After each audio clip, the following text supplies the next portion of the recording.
Mary, I know what I'm going to do tomorrow and the next day and next year and a year after that. I'm shaking the dust of this crummy little town off my feet, and I'm going to see the world. Italy, Greece, the Parthenon, the Colosseum. Then I'm coming back here and going George Bailey in It's a Wonderful Life. Welcome to the show dedicated to helping you not just survive retirement, but to have the confidence to go out and see the world. Oh, I love the enthusiasm that he has as a younger guy in that scene. Today on the show, we're going to talk about how to improve your retirement travel. Really, I want to explore why is travel such a normal goal in retirement. I've been curious about that for a while. We're going to explore that today and throughout the month. In addition to that, we're going to have Andrew Motiwala, I think I'm pronouncing that correctly, the founder of A Good Life Abroad, a wonderful company that we stumbled across. He has a great spirit. We're going to talk about how to improve retirement travel and some things that they do. That's what we're going to do today. Now, for the rest of the month, we'll share some rocking retirement in the wild travel stories, but we're also going to deal with practical things. Next week is how to rebalance your retirement portfolio. The week after that is a pretty important episode, how to quality check your retirement plan so you can have more confidence in it. Before we get started, I would be remiss in not reminding you that tomorrow, June 5th, is our live event where we're going to hang out and talk about how to have a process to help us navigate life so we can compartmentalize retirement planning so it doesn't become a second job.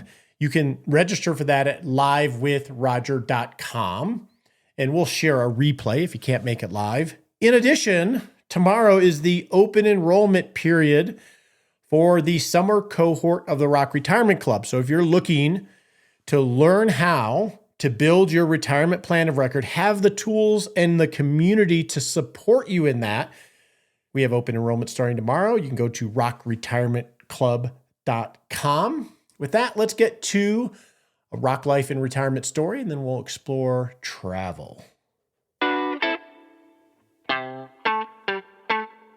have two quick rocking life in retirement stories. The first one's very quick.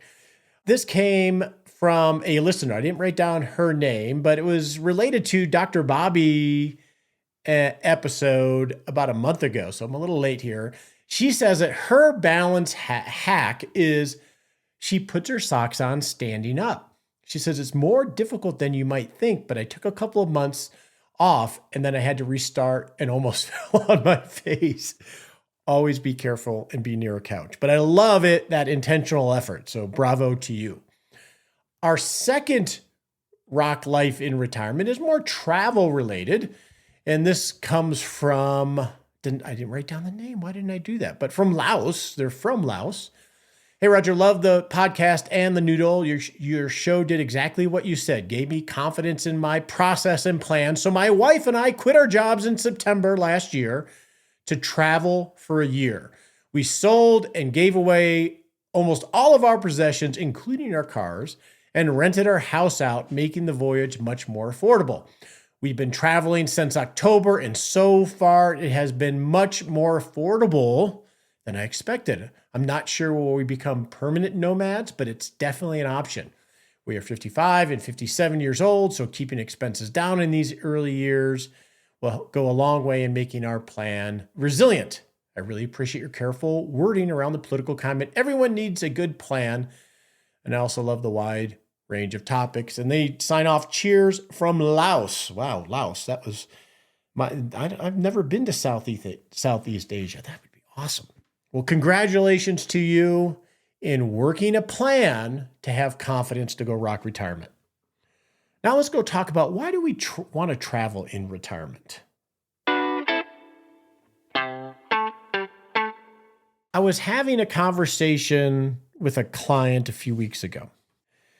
And he is very passionate about doing the Camino hike in Spain. He's done different parts of it because of some injuries. He's going to Spain this year, but he's not going to be able to do a hike. And I was like, well, wait a second here. Why is it you like to do this? Where's the passion come from? And he started to describe why he is so passionate about it. And he gave me a lot of words, a lot of descriptions, a lot of perspective of what he gets out of it. He gave me an example of some experiences he's had, etc.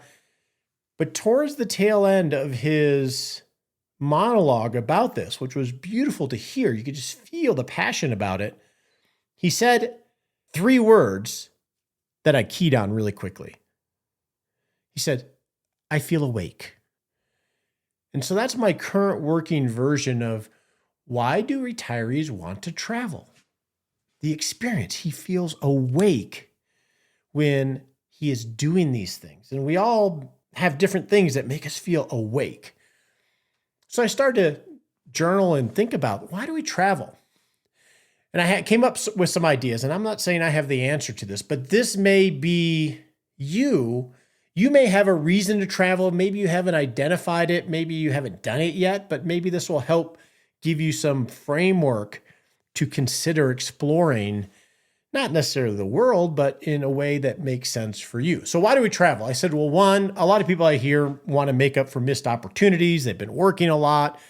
Maybe they've traveled a lot, but they've always been in a hotel in conferences. I think one reason is those missed opportunities. Another is it expands your world when you travel. It gives you new perspectives, new things to talk about. It creates memories. That's a big one. Number 3 is one that we may not identify consciously, is self-care. I can think of myself this way. Adventure is one of my top 10 values. I need adventure. I can get melancholy. I can get down in the dumps if I'm not going out and doing things. And I've had mild depression and anxiety, that I've managed over the years. And I think getting out of my environment helps me do that. And if you do a little basic research, when you're feeling anxious or a little bit depressed, changing your environment helps. Getting outside helps. Being more social helps. Interacting with people and getting out of your head helps. I even find it where I have to go to a coffee shop to work every now and then just to get out of my house and my normal routine, because I can pretty much stay here all the time and work and play and do stuff. So I think self-care is one of those things. What are other reasons? I thought another one might be maybe we like ourselves more when we take on the traveler role. Not that we don't like ourselves normally, but it's a different version of ourselves. We're out of our habits and our routines. We're more social. We're open to new conversations and new experience.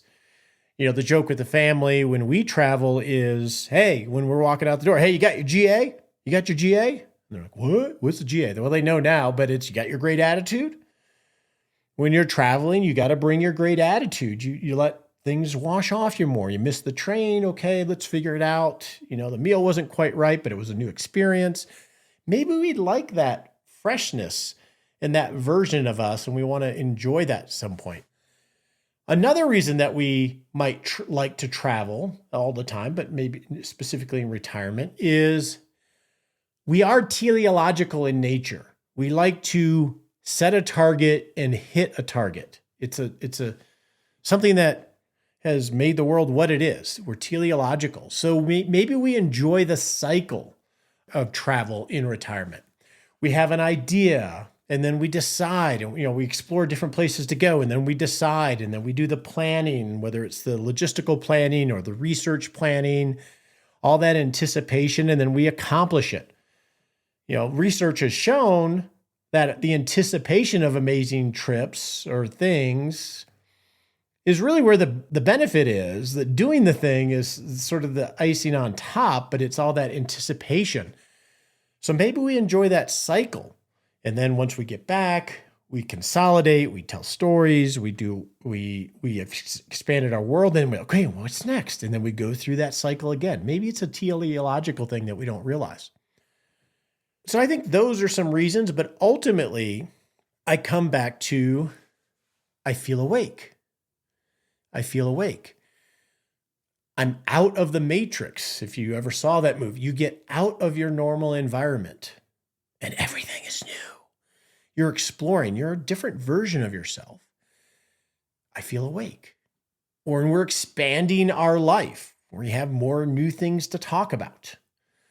I think that may be why, but I'd be interested in your perspective. Feel free to reply to the noodle, and maybe we'll share some of those later this month. So that begs the question, when we're thinking about traveling, what are obstacles? So maybe you desire to travel and you haven't done it. We told Karen's story, who you will hear from later this month on a previous episode that we'll link to in the noodle, where she wanted to travel, but she couldn't get herself quite to do it. And she tells that story. So we'll have a link to that conversation. But what are obstacles? I think the number one obstacle is inertia. An object at rest stays at rest. An object in motion tends to stay in motion. I want to exercise. I want to eat better, but then inertia, getting ourselves to go do it, is a big obstacle. Number two is anxiety. Even though we're maybe excited about travel, being a little bit anxious about going somewhere new. How is this going to work? I don't speak the language, or I don't know my way around. That anxiety can couple with inertia. Well, maybe next year. So those are obstacles. Different preferences if you're married. You don't like to do the same things. And so it's harder to make decisions. My wife and I, we have some things that we love to do together, but I have a lot of things that she doesn't like to do, and I go do them on my own, and she's cool with that. But that battle between what we both want and how do we get some of that. Fourth is safety, right? The world seems to be a scary place. If we watch the news, especially if we're traveling international, and especially if we're not going with someone, if we're doing solo travel, that's a little scary to be somewhere different and not have a foxhole buddy or a friend. Another one could be money. We feel constrained financially, and we don't have the money to do international travel or the things that we hear about. We're going to talk about that in a minute, but money's an obstacle. Family obligations. Ooh, there's a big one. I'm taking care of my elderly parents, or I have a child or someone that I need to make sure is okay. And if I leave, how do I do that? That is an obstacle. Now, these are obstacles. Doesn't mean they can't be overcome. They're just hurdles that we have to work through. And again, all the while, inertia, maybe next year, sits in over and over. So we got these things battling us. And then the last one I thought of is just health concerns, limitations on what you're going to be able to do. If I go to London, will I be able to walk around? Or maybe our hearing or whatever, what have you. These are obstacles. So I was going to explore ways to travel, but let's move on from that. Let's talk about types of travel to perhaps broaden the option set that you have when you think of travel. Maybe you have some money constraints or safety constraints or anxiety or even family, some of these obstacles. Maybe you have some of those. So let's talk about types of travel. Well, we can talk about international. We're going to share some stories from Andrew today and Scott and Karen and Shannon later this month that are all more international based. And I'm going to work on getting a story or two that are not international based, but we think of that. And that's a pretty big hurdle for some of us. So there's international travel of all types, but let's close the aperture a little bit. You can travel in the United States, right? It's a huge, I'm here in the US or whatever country you're in the United States, you could spend your entire life exploring the United States in various ways, whether it's the cities, and that way we're familiar with the language, the healthcare system. We can do a road trip. We can do this much more frugally than perhaps international. I think of Trish and Rick, two people I know, wonderful people, that they do hikes and they generally do the United States. They've gone international, but they do a lot of hiking just in the United States. So let's close the aperture a little bit more. Let's talk about regional travel. Obviously we have the RVers galore, people that are traveling in RVs and cars and going all over and camping.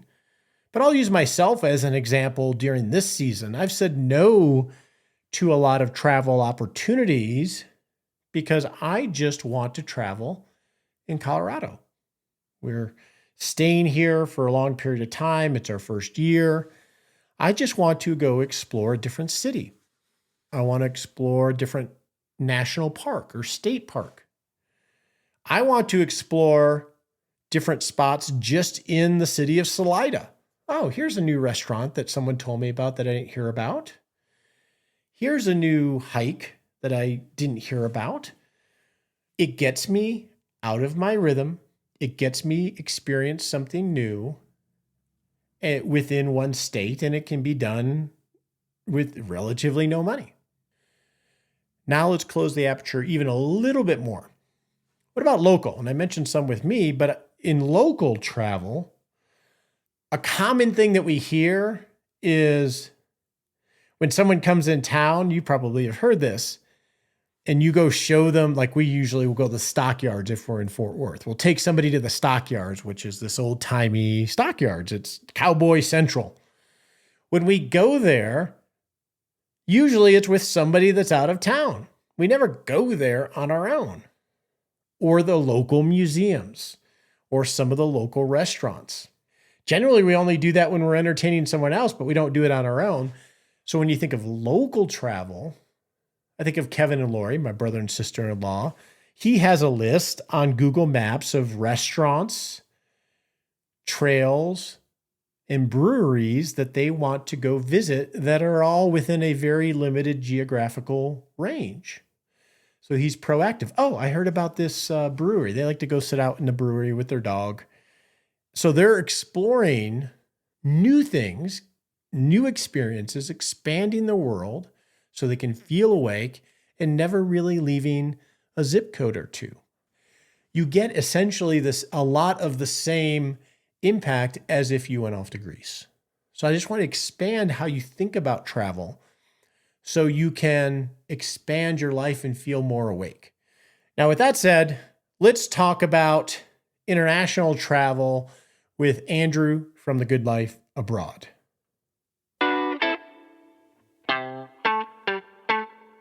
Okay, we're here with Andrew from Good Life Abroad, which is a great name, by the way. Let's start off with how to pronounce your last name. Sure. Andrew Motiwala.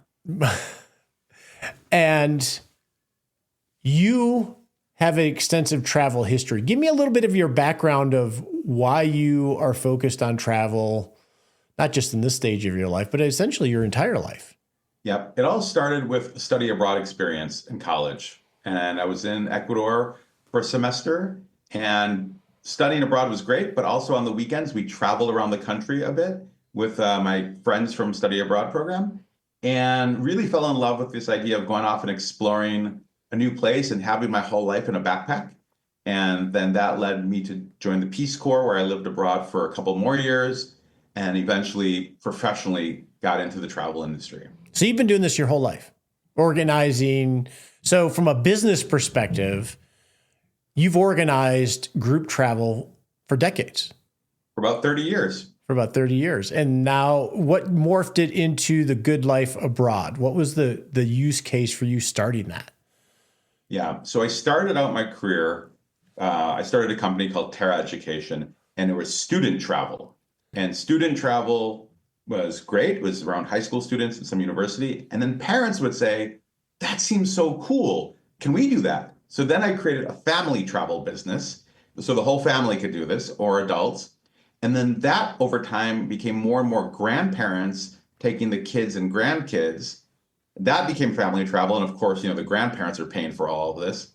And I would go on these trips, and many of the grandparents would say to me, these trips are great, and we love it because we can do stuff with our kids and grandkids. But can we get rid of the kids a little bit? Yeah, but why isn't there something for us? And what they mean by that, or they meant by that, was they would say, we're retired.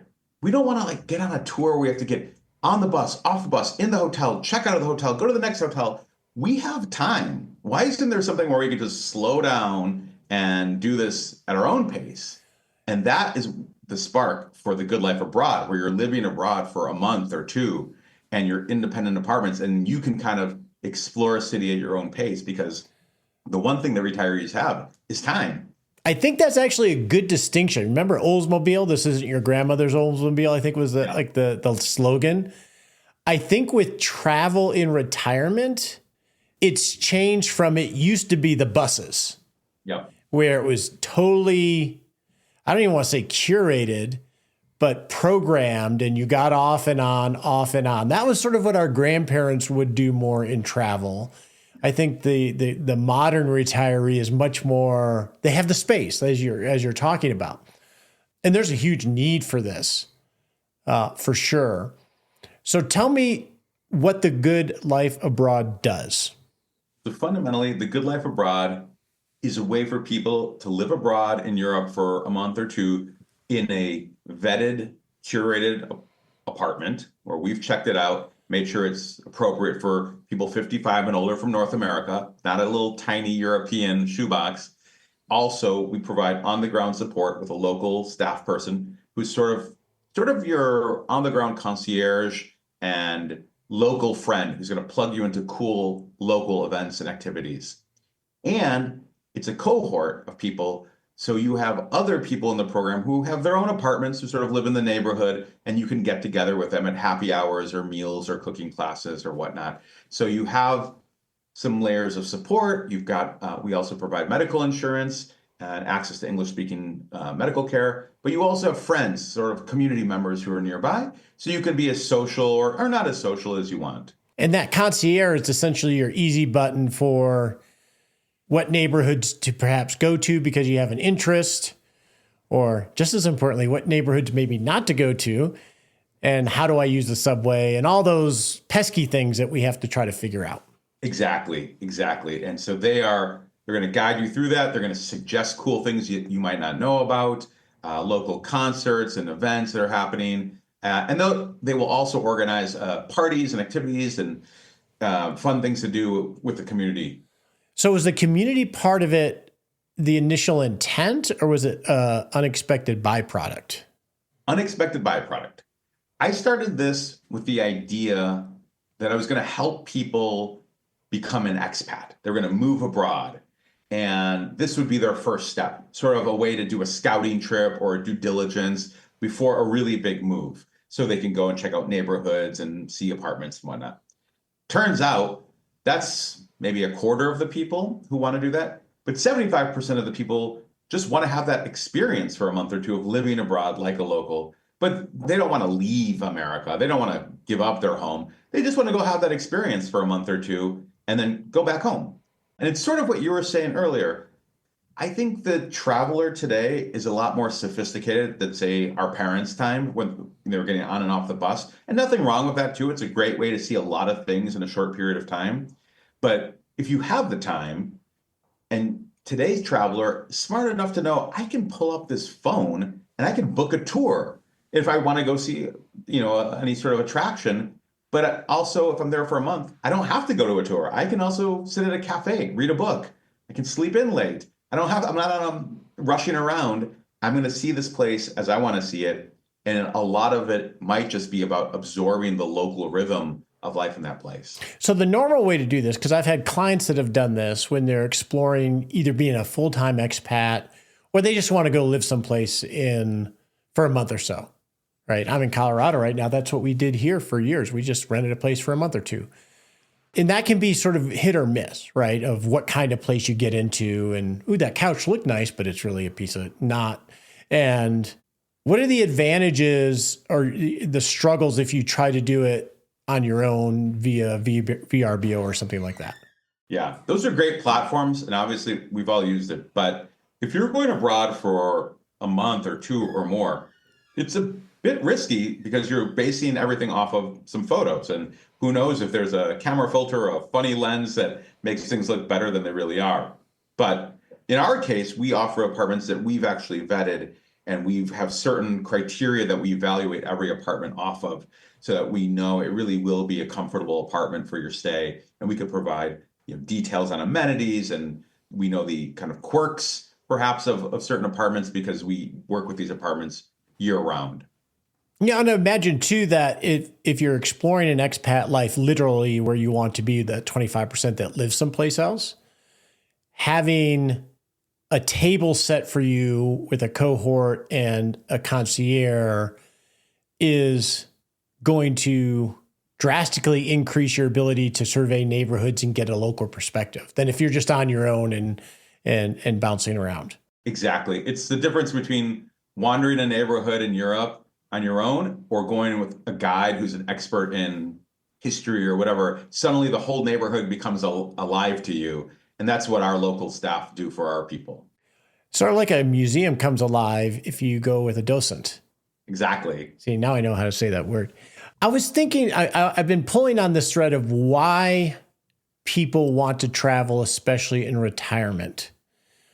And from my perspective, I mean, there are a lot of reasons, obviously, just to go see interesting things. But I wonder if there's a pull that we didn't get the chance to do it because of the normal American corporate work pace.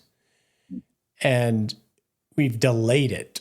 And I know for me, that's a little bit of that is there are certain things I wish I would have done. Now I got to catch up. What have you noticed with the cohorts that you facilitated as to what's driving them to want to do this? I think there's definitely a bucket list people have of things they want to see and do. And so that I often see as the beginning of retirement. Okay, I have time, let's go. But then they go on all the tours and they go on all the cruises. And like I said, those things are great because you see a lot of things in a relatively short period of time. And what we find is that maybe 5 years into retirement, they've done all the cruises and tours, they've seen all the things, and they're like, I want to go deeper now. I want something more, something else that is going to fulfill them. It's more soulful. Something more soulful, right? And I think that, if you're just always, for example, if you're always partying, eventually you get tired of partying. You want something deeper. And so what is that? That's really the question. And I think that's something people should ask themselves when they are considering what kind of travel they want to do in retirement. We had a gentleman named Charles Ellis on a few weeks ago, who's a legendary professor and author in the investment world. And it was funny. I was asking him because he was traveling. He's 87 now. And he said, Roger, I said, well, what's your purpose right now, Charles? Because he's written like 20 books or so. And he's like, well, Roger, this sounds really goofy. He was almost apologizing for it, Andrew. And he said, there are these 2 or 3 artists that I really want to go deep on. And I want to go find the museums where they're profiled and really go deep into those museums. And I think that's sort of the difference, right? And to him, it felt really goofy, but it was important to him for whatever reason. And maybe that's the distinction. Yeah, it reminds me of the guy who traveled with us to Florence, Italy, who had been an accountant his whole life, retired, and he had this dream of being an artist one day, and now he's pursuing that in retirement.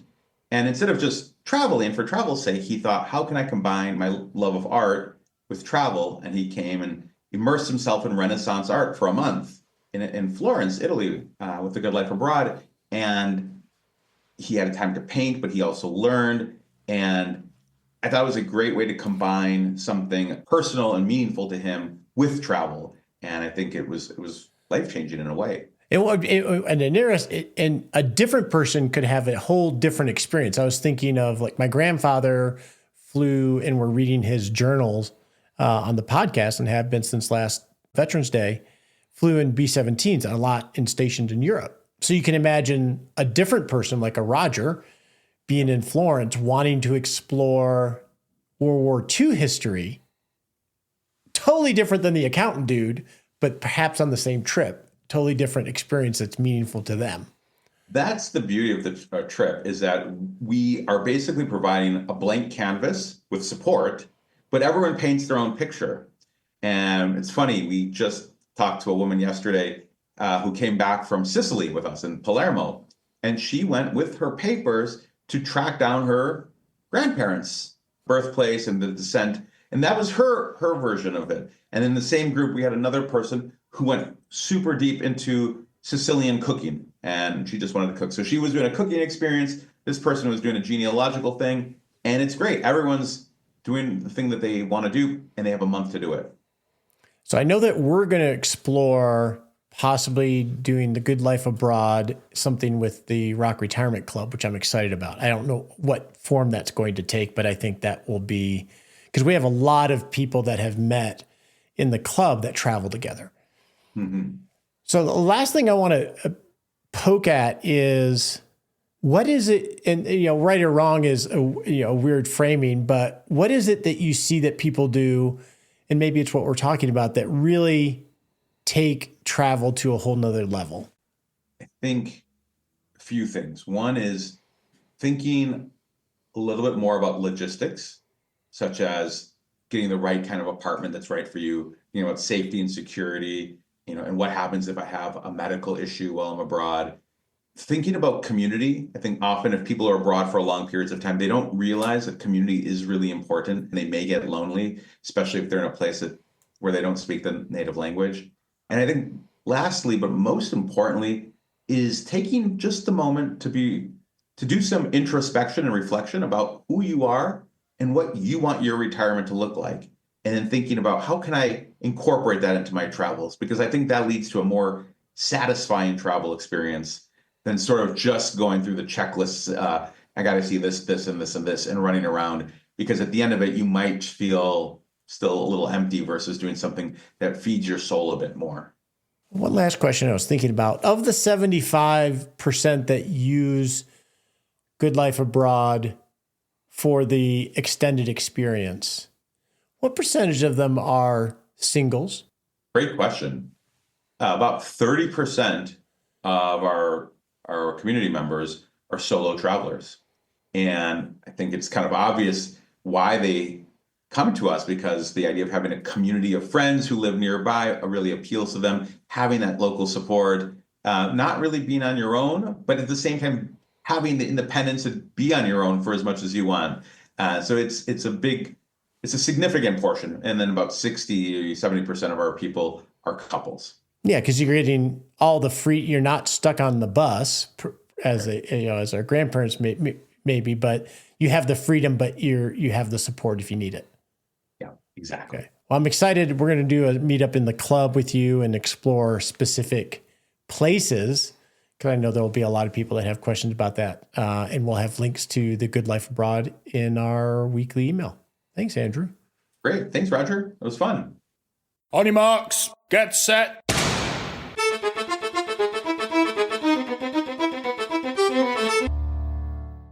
And we're off to set a little baby step you can take in the next 7 days to not just rock retirement, rock life.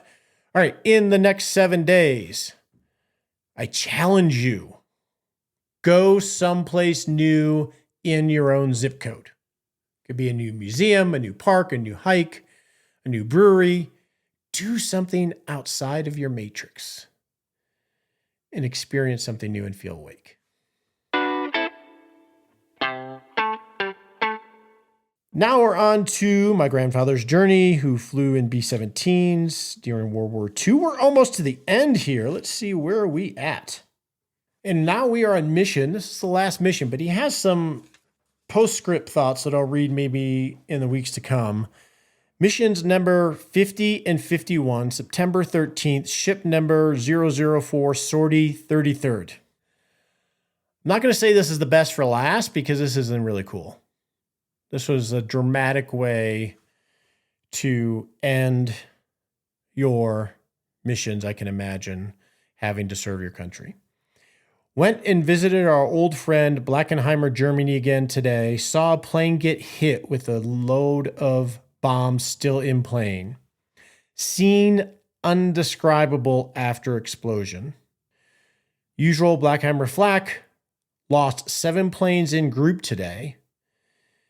Every plane had at least a few holes in it. Sure was a grand exit, but awfully happy to end my missions.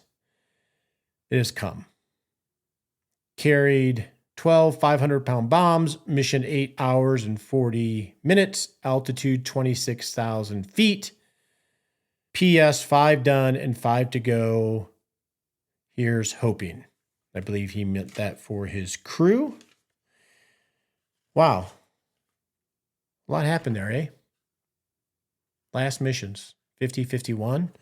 He has some postscript comments that I will read in the coming weeks to end this journey. The opinions voiced in this podcast are for general information only and not intended to provide specific advice or recommendations for any individual. All performance referenced is historical and does not guarantee future results. All indices are unmanaged and cannot be invested in directly. Make sure you consult your legal, tax, or financial advisor before making any decisions.